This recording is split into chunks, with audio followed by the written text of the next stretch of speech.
Hi, everyone. I'm Rob Mentzer. I'm a reporter with Wisconsin Public Radio. And today I'm here to introduce you to an exciting local journalism collaboration that has just launched here in Wisconsin. The new News Lab, the Northeast Wisconsin News Lab, is bringing more in-depth news to Green Bay and the Fox Valley. And it's a pretty exciting collaboration that is meeting a real need. We all know that the news industry faces serious challenges. There's disinformation on social media. There's digital advertising that has eaten up revenue from local sources. And the business model for journalism looks nothing like it did 2 decades ago. Nationally, the number of people working in newsrooms has fallen by half. And in the last 15 years, more than 2,000 newsrooms have closed. My employer, WPR, is one of the partners in this collaboration. And the idea behind the new News Lab is to help build up not just one outlet, but the entire local news ecosystem in this region. So there are a number of partners here. The newspapers involved are the Green Bay Press Gazette, the Appleton Post-Crescent, and the Press Times. There's also WisconsinWatch, the investigative journalism organization, and the news website Fox Valley 365, which covers communities of color. The University of Wisconsin Green Bay is an educational partner. We're going to talk with our media partners in the second half of our program, but we want to start off by talking a bit about how this collaboration came to be and what some of the ideas and the goals behind it are. So the initial funding for this came from Microsoft, which is providing financial support through local community foundations. And we're joined today by Eric Prock of Microsoft, Kurt Dachin of the Community Foundation for the Fox Valley region, and Amber Pollock of the Greater Green Bay Community Foundation. So thanks to you all for being here. And I'd like to start with you, Eric. You are spearheading this initiative for Microsoft. Why? How did Microsoft get involved in this collaboration? What is it? What are its goals? Absolutely. Thanks, Rob. So Microsoft shares some of the same concerns in regards to the declines in reporters' capacity in newsrooms and really the broad crisis that's facing journalism. Microsoft has a long history in journalism, going back more than 25 years, particularly the news business with MSN. We began our relationships with news publishers and saw very quickly the importance of delivering high quality, trusted news to our audiences from as many voices as possible. However, over the years, we've noticed that in our relationships with our news publishers, that the economic situation and other factors in the marketplace have really put them under stress. And we saw them either have to reduce their staff or capacity, or even at times have to close. And we began to become concerned that we wouldn't be able to deliver the type of experience that our users demanded in regards to news on our platform. Over the years, we built one of the largest distribution platforms for news. We reach about 180 countries in about 32 languages and about 500 million news readers every month. And so they come to us and trust us to provide them with the quality news and journalism that they are searching for. And Microsoft does not have reporters and editors, and we don't create news. We rely on our partners and we distribute their content. We have about 1,200 news publishing partners worldwide. They represent about 4,500 media brands. And we have contracts with each one of them to monetize their content and share that revenue back to them. That revenue has exceeded over $1 billion over the last 5 years. However, the scope of the problem and the crisis that's facing journalism means that revenue is nice and it's helpful, but it is not stopping the downward trend. And so we began to think about what more could Microsoft do to address this issue, because without our publishers and without our partners, we could not deliver the product that we wanted to. And we found a partner internally with Brad Smith and his corporate external legal affairs team, as they were looking at the same issues simultaneously, but more from a democracy and civil discourse standpoint, and what happens to our communities when we see local news fall away in terms of our democracy. Those two things are directly connected to one another. And so we got together to work on this initiative to see what we could do from a business standpoint and also a corporate and social responsibility standpoint to help address this. The initiative itself has three pillars. One is to address the issue of the business model, as you mentioned, being impacted by technology and platforms that also share news. One is on trust and integrity, and how do we maintain trust in the news, as that's been a very important topic of late. And then finally is the security and safety and legal security of journalists. Those are areas that we think we can have the most impact. We don't have all the answers, and our effort is very modest to begin with, but we're trying to learn by partnering directly with communities on the ground and community foundations to see what we can do and what others can do to help address this crisis. And one of those things is the local news pilot that you mentioned. We have done this pilot in 5 markets, with Green Bay and the Fox Valley being the last of the 5 markets to come online. And we're very excited about what we've learned so far in such a short amount of time. It's tremendously important to partner with the community foundations as our connection into the community, and really a place where we can build the financial support that the newsrooms and the ecosystem, Rob, that you mentioned, can then benefit from. In addition to financial support, we bring in other resources such as the legal support we talked about, capacity building, technology, service, and tools, and training and education that we and our partners can bring. And we hope that we find different interventions that can be successful at rebuilding these ecosystems long term, because they're important to us, they're important to the communities, and they're important to the country. Thank you so much. So we are also joined by Joaquin Alvarado, who runs the Seattle Times Investigative Journalism Fund and is advising this collaboration and 4 others around the country. So Joaquin, tell us a bit about how these collaborations work and what some of the stories that have come out of the other projects that you're working with. Sure. And just one clarification at the top. I helped to create the Investigative Journalism Fund at the Seattle Times, but I run Studio To Be, which works with local newsrooms all over the country on strategy and sustainability. So Seattle's been a very, very close partner for many years, and helped to kind of create the model that this is partially inspired and built upon. So about 10 years ago, the Seattle Times started to conceptualize what became the Education Lab, but essentially a philanthropically funded reporting initiative inside the newsroom that was able to go deep on issues around equity and education, and to do that in a way that was supported directly by a foundation. In that case, it was the Gates Foundation. And it's had, 8-9 years of success reporting on those issues. So from there, we've seen that model emerge all over the country of this hybrid capacity building and really, really high impact coverage on certain key topics.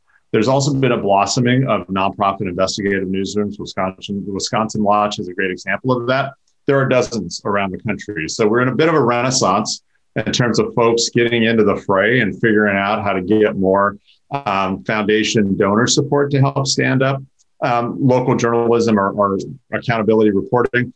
There's also been great work in public radio to really expand their news operations. So you know this, Rob, like the scaling of public radio newsrooms around the country has netted almost 1,000 additional journalism jobs in the last 10 or so years. So while the market has completely collapsed, and we have to anticipate that there's no holding the line if some significant things don't change, what we can feel inspired by is that there's no loss of interest in people doing this work. And as a Main Street jobs issue, a lot of jobs can be outsourced. A lot of businesses can go away. But it's hard to imagine local journalism happening without local journalists working in local communities. It's like trying to send your kid to school and there's no teacher there. It's like trying to, go to the doctor and again, you can't get to one. And some communities have those problems also, frankly. But the function and the service that journalism provides when done well is pretty essential to just the day-to-day functioning of our society. It's also something that I feel is really important in validating the lived experience of local communities. So we've got plenty of national news at the moment, you'll notice. The two places we may not need any additional reporters is Washington, D.C. and New York. But the rest of America, all the complexity, all the places, all the communities with 100,000 people, 200,000 people, 25,000 people, we're all at extreme risk of losing the basic fabric, the basic net that has been here for, the history of this country. And I think we can be proud of that history. Again, for communities of color, there's been a Black press for hundreds of years in America. If you're in the Southwest, there's been a Spanish language press for hundreds of years in America. So it was the one thing that was a local business that had this high function, but was very tactile, and managed to do a job that otherwise there's not many functions described in the Constitution. Journalism's one of them. It's in the First Amendment itself. So, I don't want to engage in driving up people's anxieties, because there's already enough evidence that we should be very worried. I think part of what Microsoft has done successfully is step in with some humility. I tried to learn in the first, lap of this initiative to really go into communities through partnership, which is why community foundations are so essential. And that's something that folks like the Knight Foundation have been arguing for. It's like, let's activate community foundations. If you care about childhood poverty, if you care about workforce development, if you care about education, there's no way you cannot care about journalism, because that's how we learn about these issues. That's how we put a critical lens on what our challenges are and also where the solutions are. So I think this particular example in Wisconsin, in the part of Wisconsin that we're seeing you all come together, it's going to teach us things, frankly. And our job, and I'm in support of what Eric's doing at Microsoft, is to elevate those learnings, and let's network those learnings. So one quick anecdote, and then I'll be quiet because I'll have to roll off. But University of Wisconsin-Green Bay learned about a project that the Yakima Herald has been running on missing and murdered Indigenous women and people called The Vanished. And it's a great series, ongoing series, that is an example of the kind of coverage that only a local paper can really deliver, a local newsroom. And they were interested in adopting some work on it, taking on a summer clinic for reporting students, something. They wanted to know how they could engage. So we got the dean at UW Green Bay, we got the editor and the team at the Yakima Herald onto a call, and an hour later, there's like 5 ideas that they can follow up on. That's how collaboration happens. That's not dependent on funding. That's dependent on energy and commitment. And we've seen great examples of that in this initiative in Wisconsin. Well, thanks for being here. And I know you do have to run, but we appreciate your perspective. Awesome. Thanks for having me. Thank you.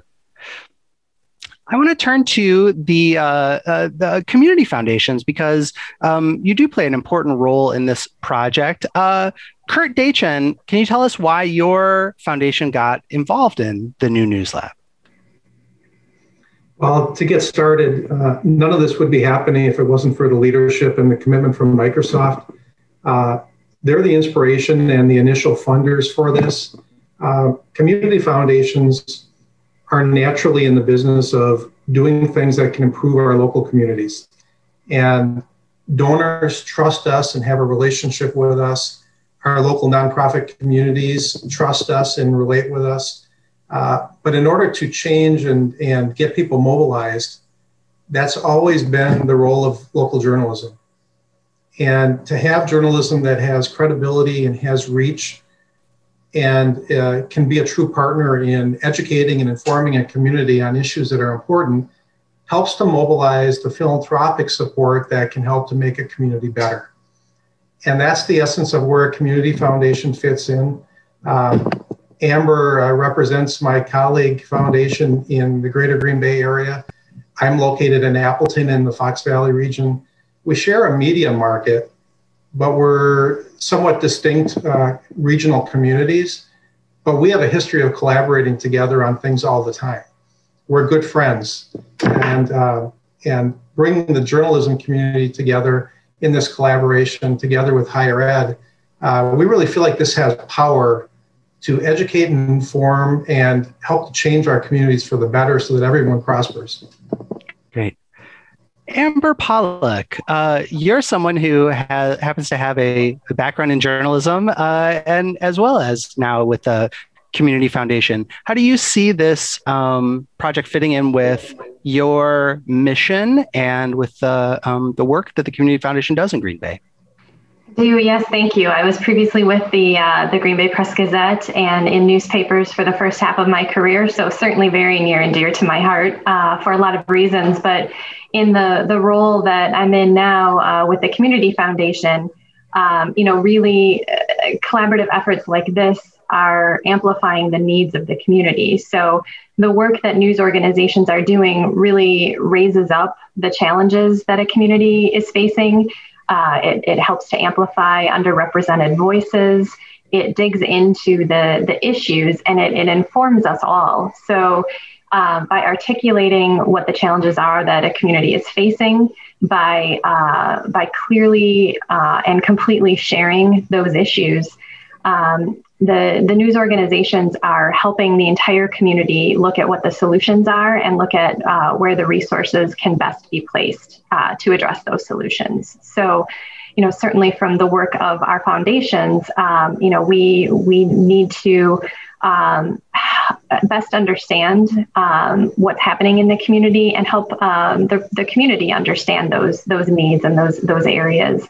And so to have this work taking place, it's really benefiting the entire community by allowing us to best determine where we can have the greatest impact with the resources and help us all come together around the solution. It's also significant that Microsoft had a physical presence in Northeast Wisconsin. Eric, did Microsoft's presence in Green Bay have a part in making this possible? Yes, absolutely. We wanted to try and do this pilot in as many places as possible, but we knew we needed to learn quite a bit before we could. So we decided to only choose 5 markets in total in year 1. And we went through quite a number of markets, 20 to 30 potential markets, and looked at a number of factors. And one of those factors was what was Microsoft already doing on the ground in that community? It was important that we didn't come in, cold and not have the type of relationships that would be critical to long-term success. And our TechSpark program is an important program in the greater Green Bay area and has proven a lot of value, not only to Microsoft, but to the community as well. And so that was a very important deciding factor. So we could come in and work with entities and individuals that we already had relationships with and really hit the ground running a lot faster than we would if we started somewhere new. We did that as well in some of the other locations, but in this location, it was great to see that paid dividends in terms of how fast we could organize, how fast we could get the funding and resources brought to bear on the problem, and how fast the newsrooms could collectively come together, collaborate, and start generating stories and reporting that is impactful in the communities. And if we have learned anything, we've learned that the community foundations were vital to that process, not only as a place where we could bring not only Microsoft's funding, but if we can attract other public and private funding, a place for that to live, but also to convene the right set of newsrooms, higher education,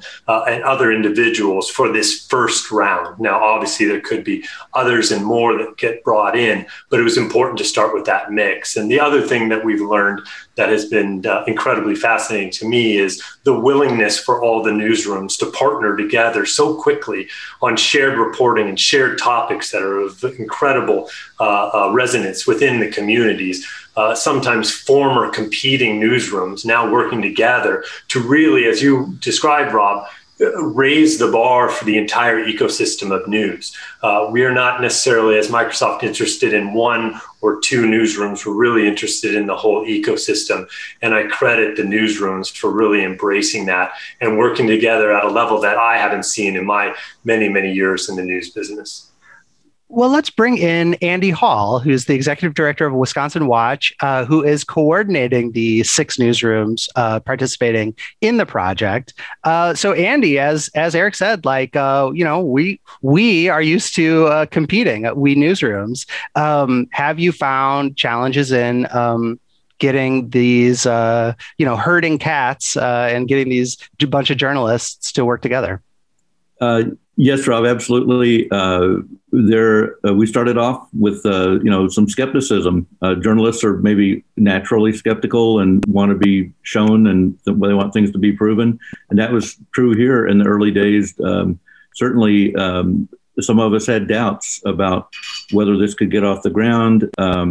Could we really trust each other working newsroom to newsroom when we continue to compete in some other ways? Journalistically and even financially. So we have had some, I guess it'd be fair to say, tough discussions to sort this out. But I'm, just to echo what Eric was saying, I'm very proud of what all the journalists involved have managed to do here, which is see that these critical issues facing our communities and the search for solutions to those problems and the threats to our democracy are so important and so urgent.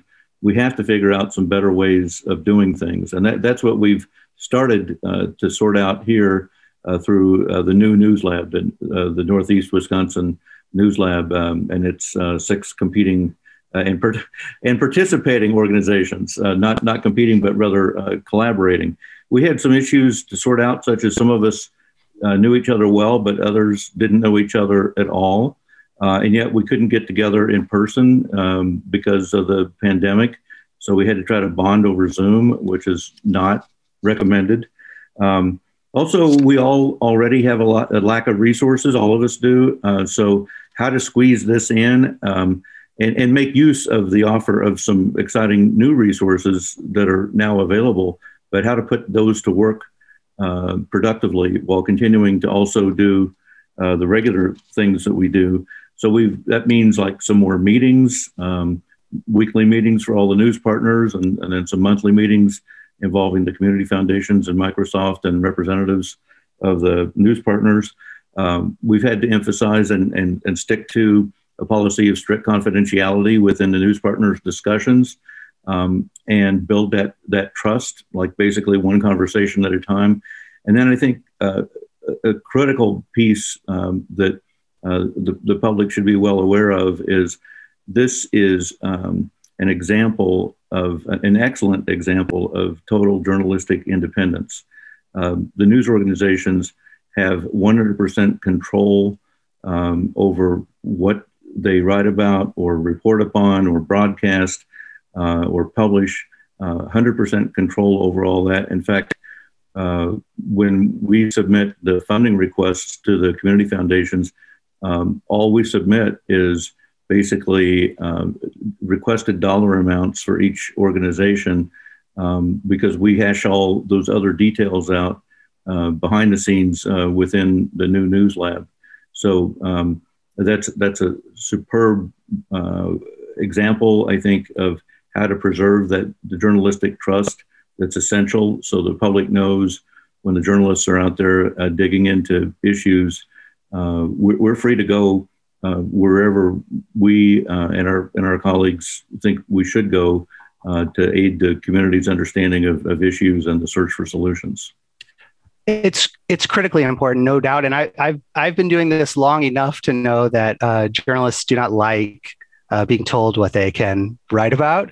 But it's important. It is important that people know that that it is set up that way. So there's no review of the editorial content. There's no minder from Microsoft or the community foundations, for that matter, that folks need to check in with.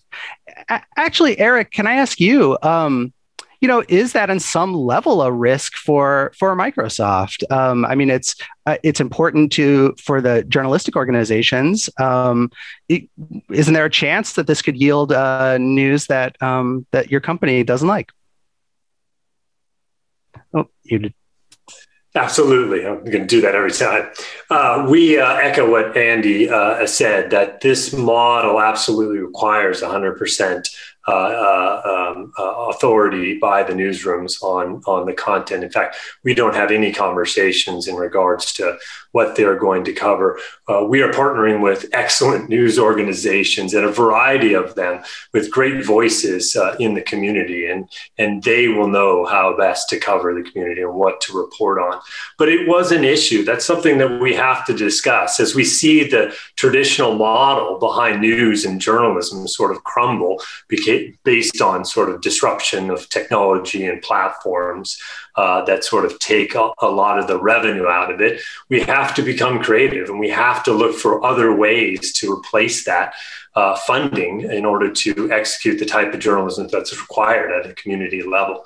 And so there was lots of discussions around how do we do that?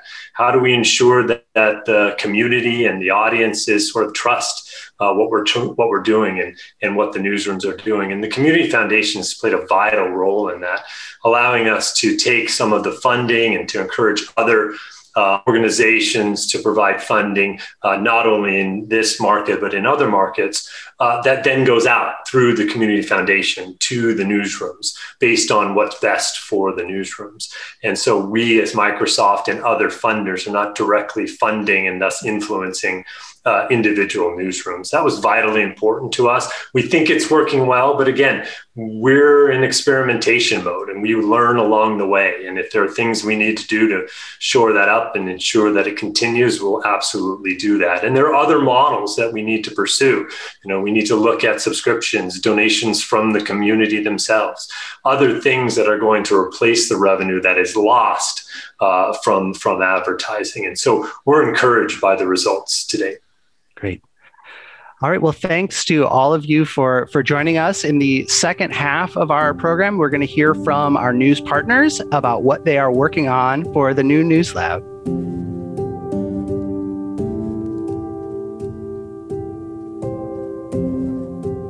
For this segment, we'll hear from our news partners in the new News Lab about their parts of this project. I am joined by Rob Chappell of Fox Valley 365, Jim Fitzhenry of USA Today Network, DJ Hall of WisconsinWatch, and Ben Rogers of the Press-Times. Rob Chappell, let's start with you. Tell us about the stories Fox Valley 365 is producing for the new News Lab. Yeah, we spoke with a couple of sort of stakeholders in Green Bay that we have been familiar with for years, and just sort of tossed around some ideas of what are the issues that need to get covered. And the one that kind of came to the top is that Brown County made an effort to declare racism to be a public health crisis. Right? They stopped a little bit short of making that official declaration, but they did address the issues, and they've created an ad hoc committee on racial disparities. So we have two fantastic reporters that are covering the work of that committee, first of all, and so helping people get to know who's on that committee and what they're doing, what they hope to accomplish, while also digging into some of the issues that committee will be addressing. The fact that COVID really impacted Latino communities there. We're going to be asking what are the health disparities and what are the health issues in the United Nations. All the ways that race and racism and racial disparities affect public health. Great. And say a little bit more about what form that reporting will take. Are we looking at how will that be presented? It's primarily just articles at this point because this the timing of this project is pretty tight, and this is only a couple of months. So we tossed about the idea of doing like a podcast or something. And in fact, one of our reporters is like an audio producer kind of guy. So that might be in the future, but for right now, it's just really well written and well resourced articles that will appear on foxvalley365.org, as well as one of them has already appeared in the Press-Times, in fact, and they'll be available to the rest of the collaboration as well. Great. Jim Fitzhenry is here. He's the Vice President of News for USA Today Network Wisconsin and oversees both the Appleton Post-Crescent and the Green Bay Press-Gazette. Jim, I guess tell us about your projects, probably plural, huh?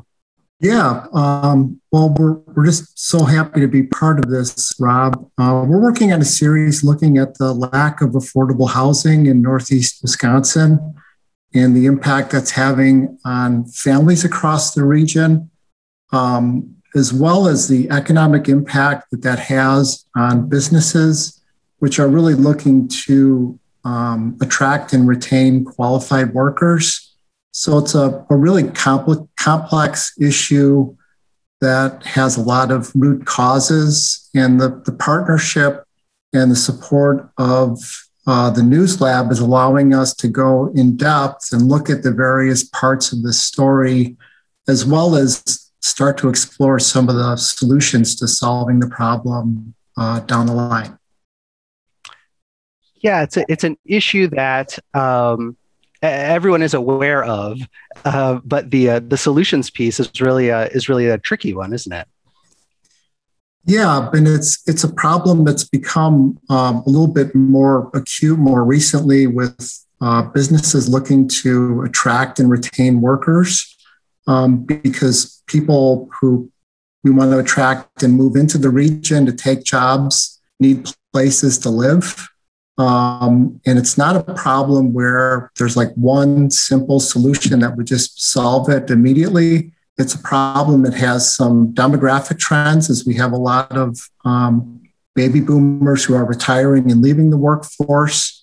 We have implications from the Great Recession, where a lot of people who are in the housing industry got out of building single-family homes.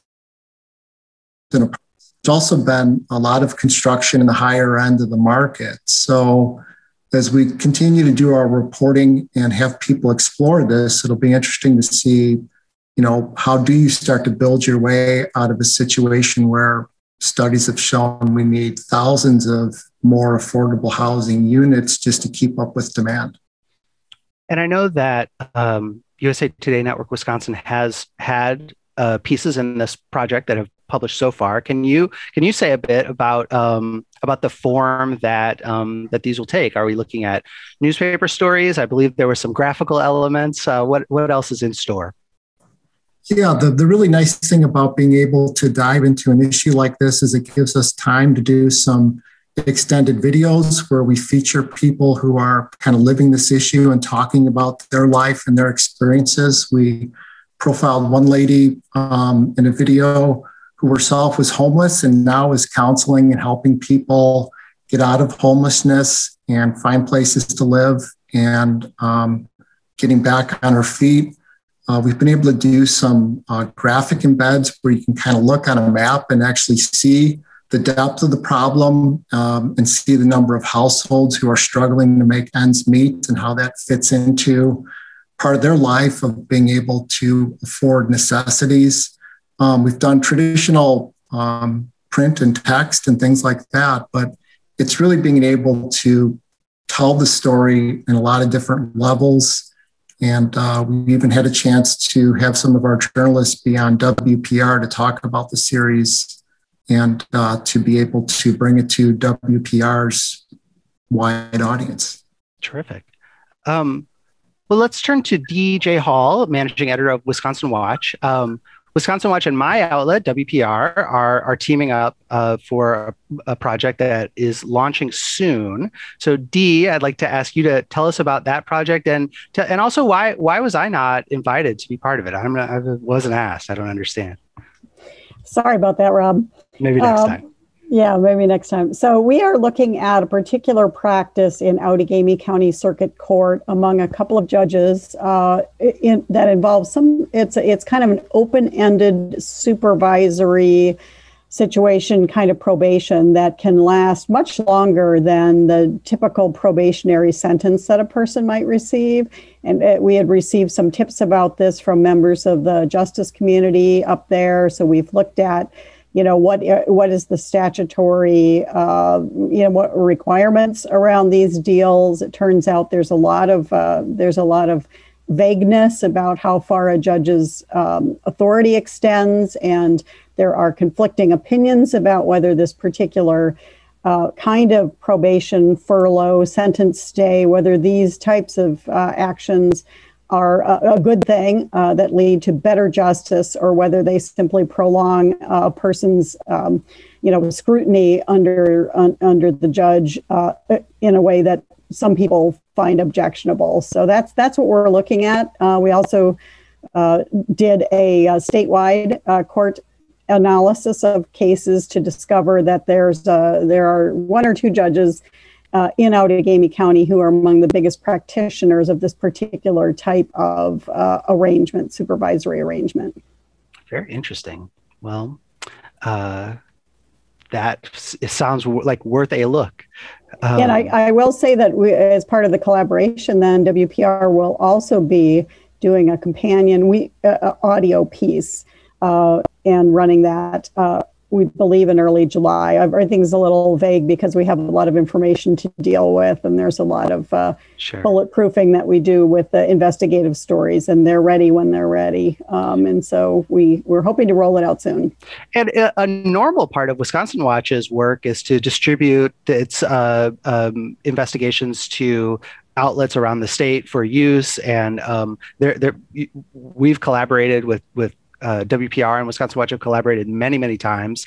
It may be that this is comes a little bit more naturally to you. Do you think that's the case, the collaboration element of this project? Yeah, it really does, because we have done, I can't even name the number of collaborations we did in 2020, for example. Part of it was everyone was looking at Wisconsin because of the election, and everyone was looking at Wisconsin because some of the racial justice protests, particularly Kenosha.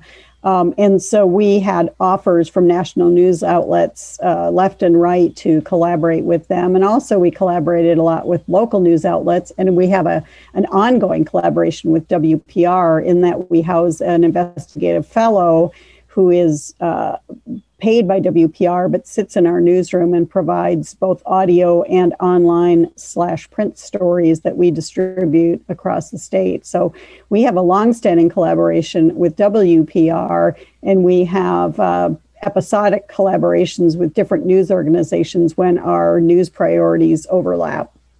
Great. Ben Rogers is editor of the Press-Times, a weekly newspaper serving the Green Bay area. Ben, tell us about your project. Yeah, Rob, here's a mind-boggling stat that kind of highlights the importance of our four-part series. So since 2016, more than 7 out of 10 of Wisconsin's 421 school districts have proposed some sort of referendum, and 2/3 of those have passed.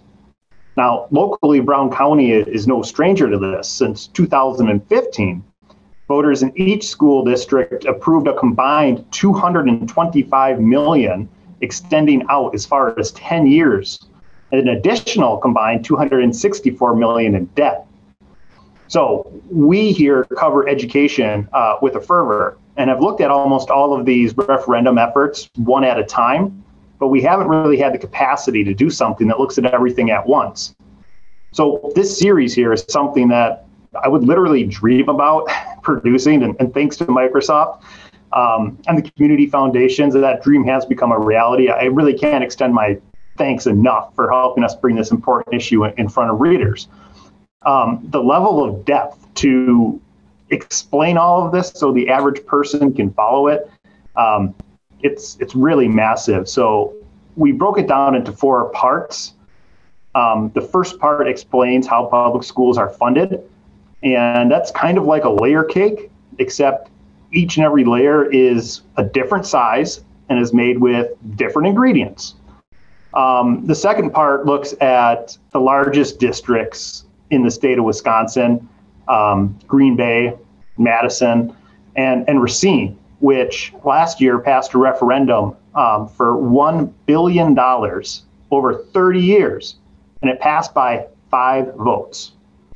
So the third part is something that we look at locally around here.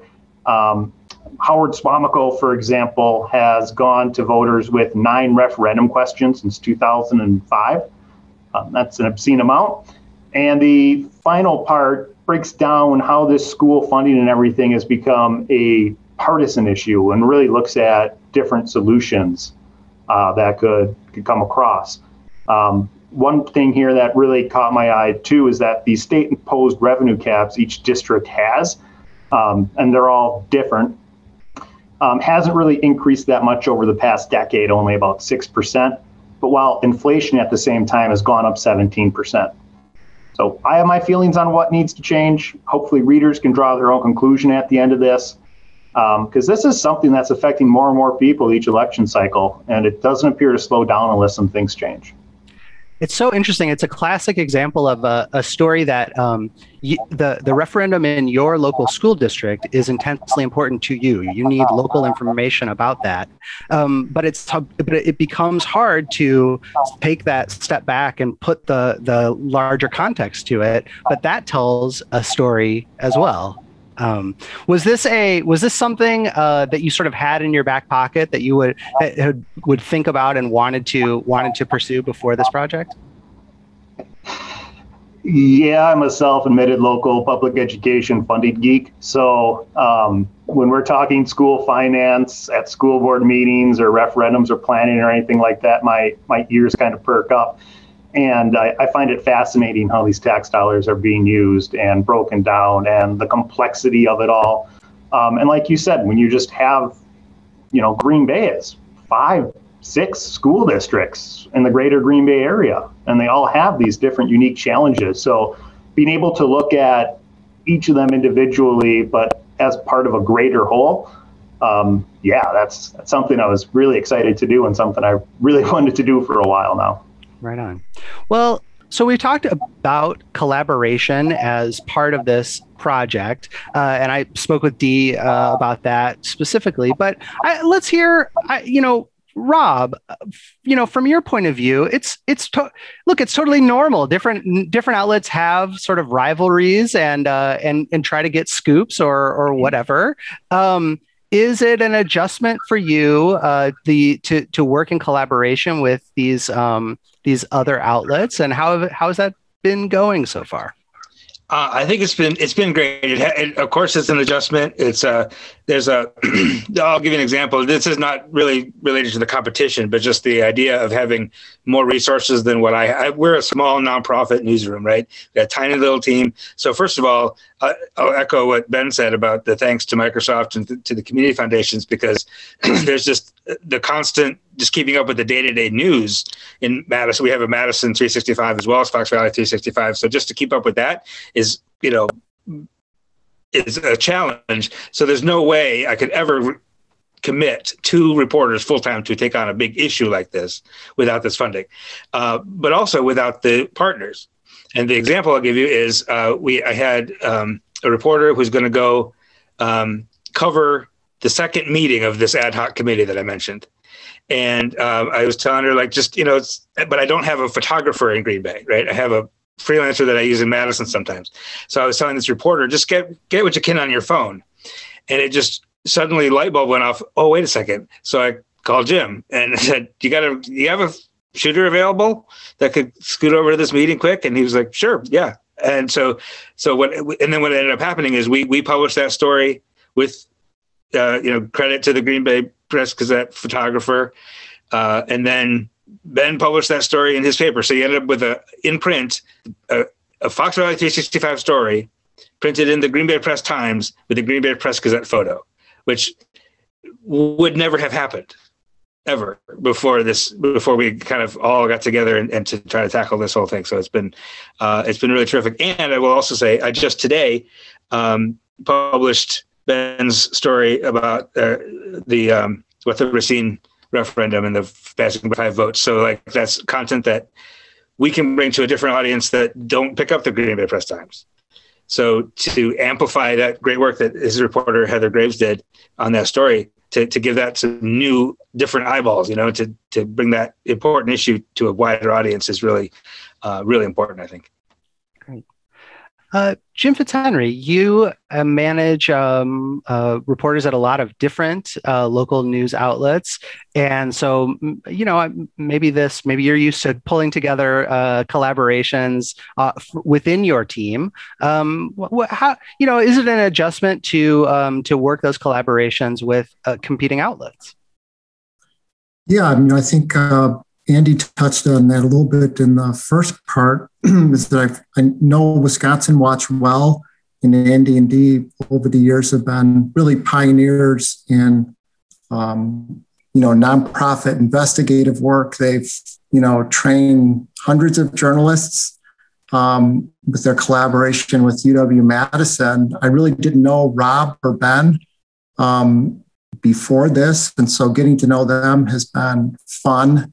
You just really get a sense of the passion that people have for local journalism, the professionalism that they have, and that people understand that because of the challenges that we face, that we need to do things differently, that there's strength when we work together and bring these issues to light to our communities. So, of course, you have people that you compete with, you like to get scoops, but I think people have seen the bigger picture here of what's at stake.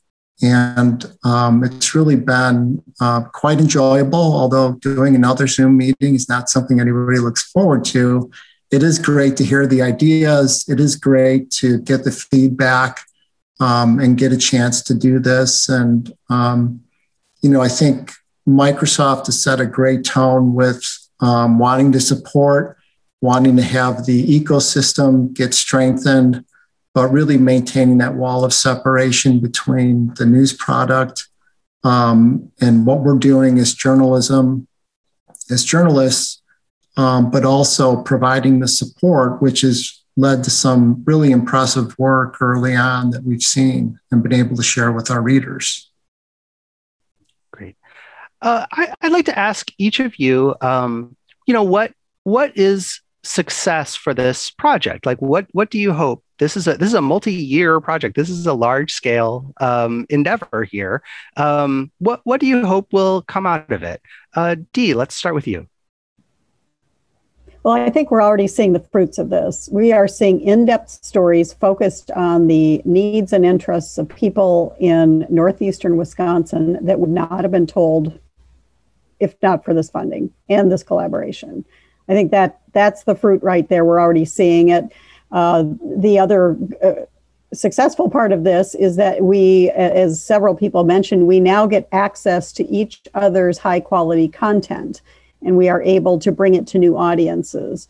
We do that somewhat anyway, distributing occasionally stories by ProPublica, for example. But this gives us intensely local, deeply reported information about Wisconsin that I think readers of all of our news outlets enjoy and benefit from. So to me, we've already had quite a bit of success just in generating this high quality content that everybody in Wisconsin can read, and especially people in northeastern Wisconsin. Great. Ben Rogers, what are your fondest hopes? Awards are great. Everybody loves awards, but I'm telling you, I think everybody on this call would agree that the reason that they get into journalism is hopefully one day affecting change. Putting some pieces out that start some real conversations with the people who make these decisions. I think that's the highest award you can get, is to point to something and say, if it wasn't for this piece here, this conversation wouldn't have happened here, and this wouldn't have changed over here. And I think that having the capacity that we have now to take a deep look at some of these issues for all of our newsrooms definitely has the potential to possibly achieve that. Awesome. Jim Fitzhenry, what's success? I think success is just continuing the work that we've done and to make this a long-term endeavor that goes on beyond the initial stages here. Microsoft is committed to helping get this launched, to help forge partnerships with foundations, is that, we make it work for the long stretch so we can better serve our communities. And, it's not something that's going to happen overnight, but already the conversations that we've had and the things we've learned make me really optimistic that this is going to be something that will last for a long time. And the opportunity to work with UW Green Bay and students and to be able to help train and work with the next generation of journalists is really exciting. Great. And Rob Chappell, what do you see as, what are your hopes? and dreams? A couple of things.